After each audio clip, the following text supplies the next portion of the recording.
Today, we are going to be showcasing a bunch of tips, tricks, and shortcuts to make your time getting the new Whisper of the Worm exotic sniper rifle, the Destiny 2 version of the Black Spindle, so much easier. And so, let's get started.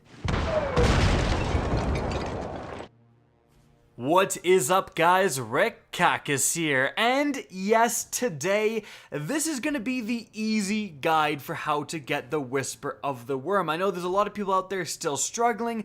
This video should make it so much easier on you guys to get this brand new weapon, because you definitely want this weapon. It is incredibly powerful. Like, I tested it in the Leviathan raid, and it was just running through enemies, doing phenomenal DPS.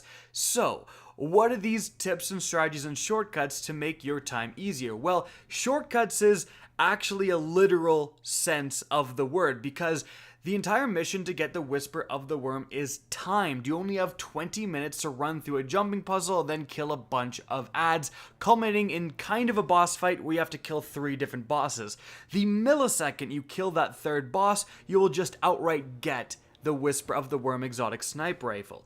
So, actual shortcuts in terms of the jumping puzzle, stuff you can go around, stuff you can skip, is going to give you more time, and more time means you have more time to clear those adds. There isn't really too much to skip on the adds, just having a bigger buffer zone is really what you want.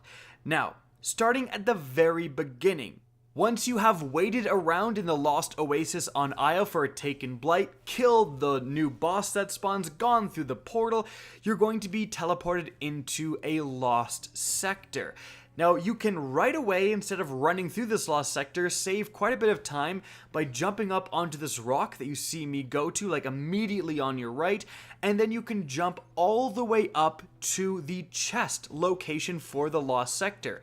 From here, you simply jump from that chest ledge off to the secret ledge where the taken blight is that you shoot, and then go down into the rest of the jumping puzzle. Now, something to note here, you will have to have something to increase your jump height to make this jump. For example, if you're on the Hunter, you need the Stompy's exotic leg armor to make this jump. But if you do have that, it's going to cut off, 45-30 seconds right off the bat. Now, moving on from there, we enter the actual jumping puzzle, and there are a couple of cheeses, essentially, that you can pull here. In terms of, if you are a Dawnblade Warlock, you can pop your Dawnblade and just fly across the chasm. If you are a Titan, for example, you can Titan plus sword across chasms, but not every class is capable of doing that, and so we're just going to kind of go through this as normal. But keep in mind, if you do want to do that, if you are someone who is used to, Titan sorting across massive gaps, you can do that here and save some more time. Aside from that, there's a few other little things you can do. In the part where the rocks slowly push out, you can make 2 of those rocks if you kind of hurry, and also you can kind of jump up and down just like you do in the Leviathan in that part when you're under the conveyor belt to slightly speed you up. However, that's going to save just a couple of seconds, and if you do it wrong, it will cost you more than a couple of seconds. So I would recommend just doing this part pretty much as normal. Now, continuing on from there, we are going to reach the green mossy room, and this is absolutely the biggest shortcut you can do. This is going to save so much time. Instead of scaling the ledges on the walls all the way around, as you can see me do, you simply hop down off the ledge, and there's a secret passageway right there. You crawl through here, and you continue on as normal. You've just skipped this entire area. Now from there, you're going to continue on just a little bit, and then it's going to be the second half of this mission, which is killing adds. There are several different rooms in this encounter, and you progress from room to room to room by killing all of the adds, with one exception that we'll talk about. Not all of the yellow health adds, in my experience, that's kind of a rumor going around, I think, but another thing is that you don't actually have to kill the blights. Even though there are like the kill symbols on them, you can leave all the blights, and as long as you kill the adds, you will be able to move forward, so that can save a little bit of time. With that being said, you should not ignore the blights, because they will harm you. Like, not only do you not regenerate health in these blights, you actually go down health as you're in them, and they block shots when you're trying to shoot the enemies and so on, so they can be really annoying. Definitely take down at least the first few to give you a more open lines of sight on these enemies. But once you kill all the enemies in the first room, you move on to the next little room. There's going to be a bunch of enemies that ambush you. Great place for a super, like a tether or so on. You move on from there, you're going to have to again kill all the enemies in a room.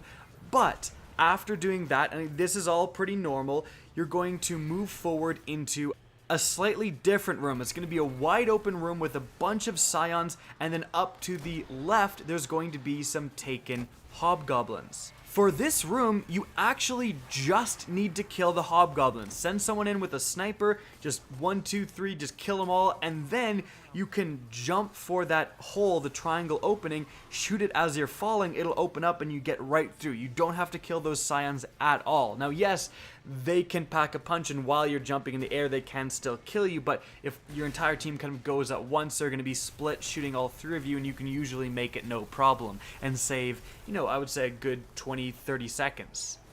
Now, moving on from there, we have the final boss encounter. Here again, you don't actually have to kill the blights, but you definitely should, because otherwise the bosses will hide within them. So kill as many as you can, but once you kill all of the initial enemies that have spawned, all of the taken phalanxes, then the second wave of adds are going to spawn and the bosses are going to spawn.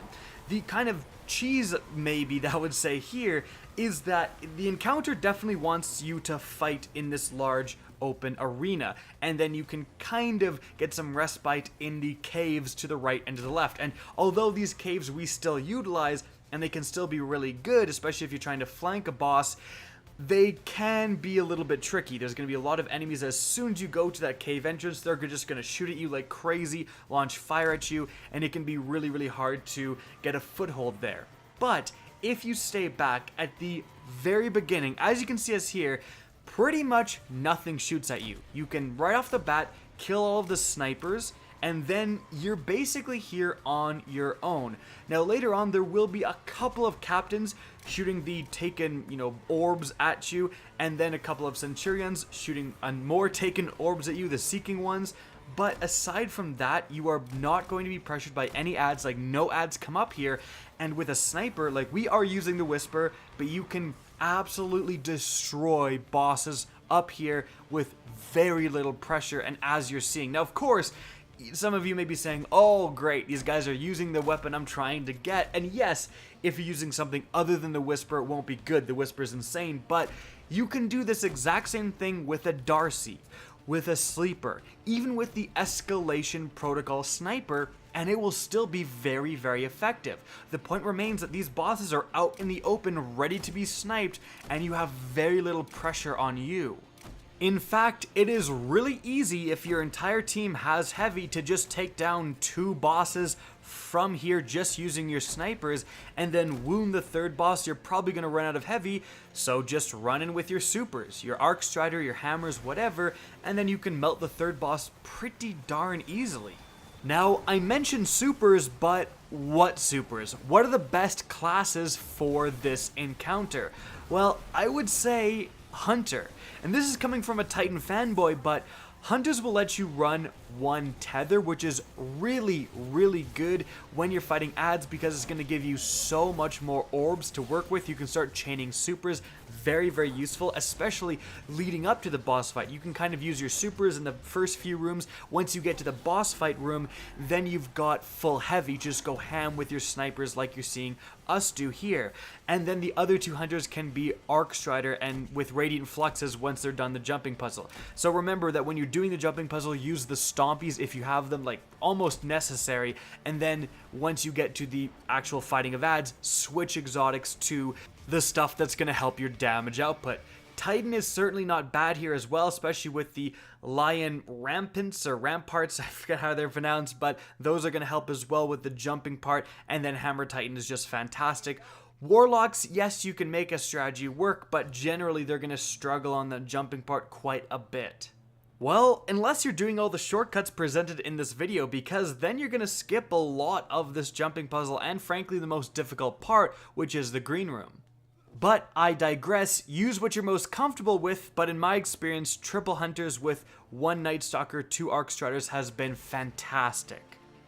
I mean, in the gameplay you're seeing in the background, we have 7 minutes to spare, and I've done much better than that as well. So using all of these tips, using these strategies, it's going to make things a lot easier, especially on the boss fight. Like if you're in there trying to kill them with escalation shotguns, good luck.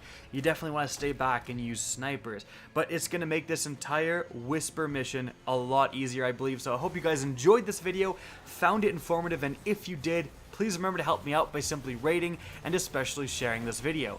If you guys want to see more Destiny 2 content similar to this, don't be afraid to slap that subscribe button. And if you guys want to get in touch with me and keep up to date with the latest channel activity, the best way is to follow me on Twitter at RickCacus. That's linked in the description down below, as is my Twitch channel, which you can also follow. Again, I hope you enjoyed the video, and as always, have a good day.